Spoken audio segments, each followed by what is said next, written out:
আজ আমি এই ভিডিওর মধ্যে আপনাদেরকে নিয়ে চলে এসেছি কলকাতার সবচেয়ে বড় জৈন টেম্পলে। সুন্দর শান্ত পরিবেশ এবং অসাধারণ কারুকার্য আপনাদেরকে মোহিত করবে।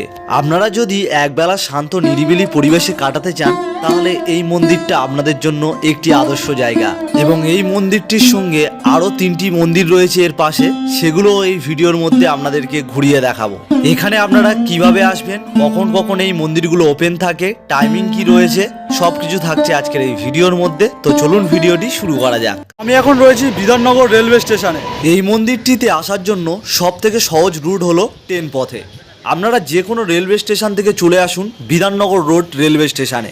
এই রেলওয়ে স্টেশনের 1 নম্বর প্ল্যাটফর্ম থেকে আপনাদেরকে বেরিয়ে আসতে হবে।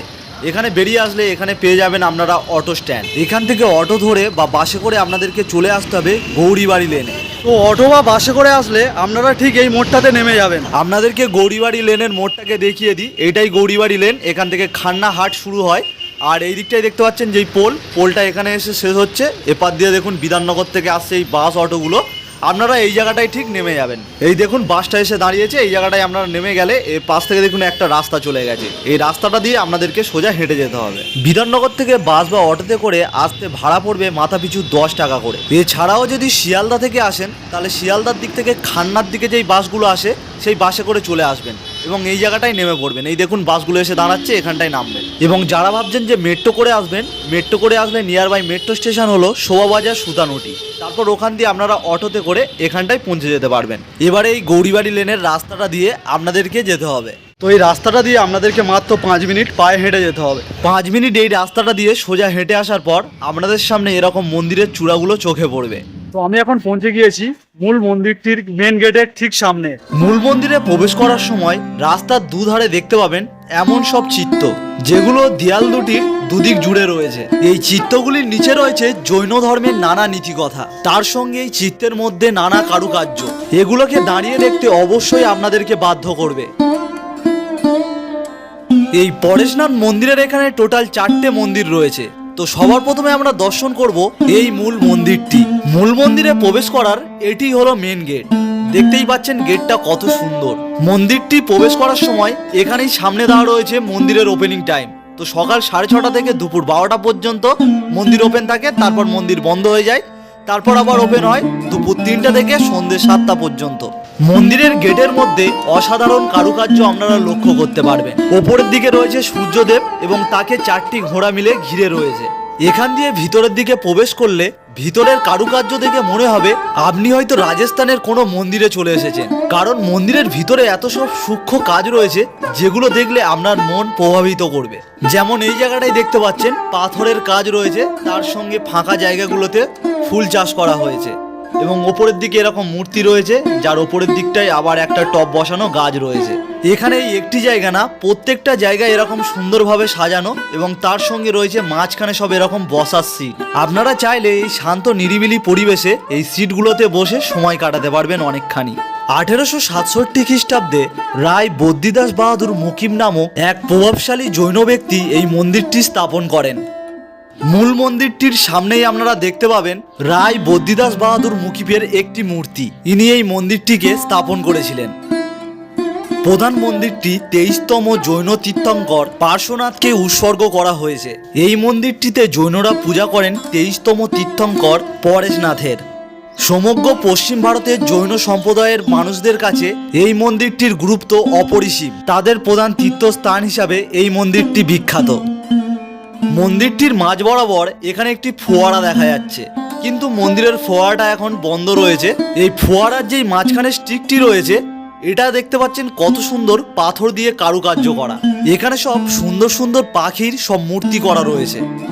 এখন আপনারা সামনে যেই মন্দিরটি দর্শন করছেন এটিই মূল পরেশনাথ মন্দির। তো মন্দিরের মধ্যে ক্যামেরা অ্যালাউ নয়, তাই মন্দিরের ভেতরটা আপনাদেরকে দেখাতে পারছি না। এখান দিয়ে আমি আপনাদেরকে যতটা পারবো ততটা দেখানোর চেষ্টা করব। এইটাই মূল মন্দিরে প্রবেশ করার মেন সিঁড়ি। এখানে জুতো রেখে আপনাদের মন্দিরের ভিতরে প্রবেশ করতে হবে এবং পুরো মন্দিরটা জুড়েই দেখতে পাচ্ছেন কাঁচ এবং মার্বেল পাথরের কাজ, যা মন্দিরটাকে আলাদা একটা জায়গায় নিয়ে এসেছে। এবং মন্দির প্রাঙ্গণের ভিতরে প্রবেশ করলে আপনারা দেখতে পাবেন অসামান্য কারুকার্য এবং প্রাচীন স্থাপত্য শিল্পের নিদর্শন রয়েছে। আয়না, খচিত স্তম্ভ এবং রঙিন ঘষা কাঁচ দিয়ে সাজানো জানালা। মন্দিরের সামনে এরকম একটি ভাস্কর্য করা হয়েছে, যেখানে একটি হাতি রয়েছে, সামনে প্রহরী হাতি চালাচ্ছে এবং তারপরে রাজা বসে রয়েছে এবং এর ঠিক পাশেই রয়েছে একটি গোলাপ ফুলের বাগান। এখানে নানা রকমের গোলাপ ফুল ফুটে রয়েছে।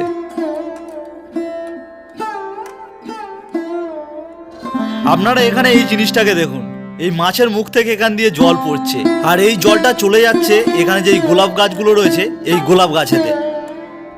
পুরো এই মন্দিরটার এলাকা জুড়ে এরকম সব কারুকার্য আপনারা সব জায়গায় দেখতে পাবেন, যেগুলো আপনাদের নজর না কেড়ে থাকতেই পারবেন না। এবং এখানে এরকম ছোট ছোট গাছও দেখতে পাবেন। দেখছেন কত ছোট গাছ, কত সুন্দর লাগছে গাছটিকে।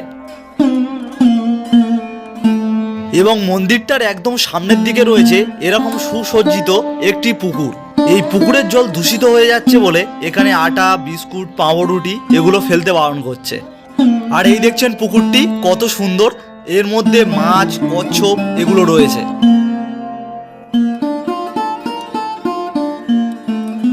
এবং এই মন্দিরটির মধ্যে আরেকটি সুবিধা রয়েছে, এখানে জল এবং বাথরুমের ব্যবস্থা রয়েছে। আপনাদের প্রয়োজনে এটাকে আপনারা ব্যবহার করতে পারেন।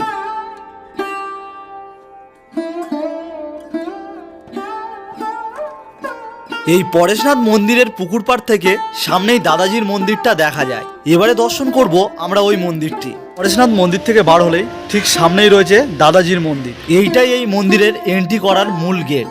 আর দেখতেই পাচ্ছেন গেটটা কত সুন্দর লাগছে। এখানকার গেটগুলোর যে ডিজাইন, এগুলো দেখলেই মনে হবে রাজস্থানী যে সকল প্যালেস রয়েছে সেই সব প্যালেসের কোনো একটি গেট। এখানে দেখুন লেখা রয়েছে দাদাজিওর মন্দির ও বাগান। এখানে সামনেই দেখতে পাচ্ছেন মন্দিরটা, আর এর ভিতরেই রয়েছে সুন্দর সুসজ্জিত একটি বাগান। এই মন্দিরটার মধ্যে ক্যামেরা অ্যালাও নয়, তাই আমি যতটা পাচ্ছি আপনাদেরকে ততটা এখানে দেখাচ্ছি। দেখছেন পুরো সাদা সুন্দর মার্বেল পাথর দিয়েই পুরো মন্দিরটাকে বানানো এবং এই মন্দিরটার পেছনেই রয়েছে ফুলের বাগান এবং একটি পুকুর। এই দাদাজির মন্দিরটি দেখার পর দাদাজির মন্দিরের ঠিক পেছন দিকেই রয়েছে এখন আপনারা যেই মন্দিরটাকে দেখতে পাচ্ছেন, এই মন্দিরটি হলো মহাবীর স্বামী জৈন টেম্পল। এই মন্দিরটার মধ্যেও ক্যামেরা অ্যালাও নয়, তাই আমি যতটা পাচ্ছি আপনাদেরকে দেখাচ্ছি। ভিতরে এন্ট্রি করতে এরকম আপনারা রাস্তা পেয়ে যাবেন, এখান থেকে আপনাদেরকে ভিতরে এন্ট্রি করতে হবে। এই মন্দিরটাও সুন্দর মার্বেল পাথর দিয়ে বানানো। জৈন ধর্মের 24তম তীর্থঙ্কর মহাবীর স্বামীকে এই মন্দিরটি উৎসর্গ করা হয়। মহাবীর মন্দিরটাকে দর্শন করার পর একদম চলে আসবেন পরেশনাথ মন্দিরের মেন গেটের সামনে। এই মেন গেটের সামনেই আপনারা পেয়ে যাবেন চন্দ্রপ্রভুজির মন্দির। এটাই এই মন্দিরের মেন গেট। এই মন্দিরের মেন গেটটাও কোনো একটি রাজবাড়ির মেন গেটের মতন দেখতে। এখন দেখা যাচ্ছে মূল মন্দিরের মেন গেটটা বন্ধ রয়েছে, তো এখান থেকে আমি আপনাদেরকে মন্দিরটাকে দেখাচ্ছি ভালোভাবে। সামনেই দেখা যাচ্ছে চন্দ্রপ্রভুজির মন্দির এবং মূল মন্দিরের সামনের দিকেই রয়েছে অনেক ছোট বড় গাছ। আপনারা এখানে এই পরেশনাথ মন্দিরটি দর্শন করতে আসলে অবশ্যই এই 3টে মন্দির ঘুরে যাবেন। কেমন লাগলো আজকের ভিডিওটি? ভিডিওটি যদি ভালো লাগে অবশ্যই একটি লাইক করে দেবেন, আর এরকম ভিডিও পেতে আমার চ্যানেলটিকে সাবস্ক্রাইব করে রাখবেন।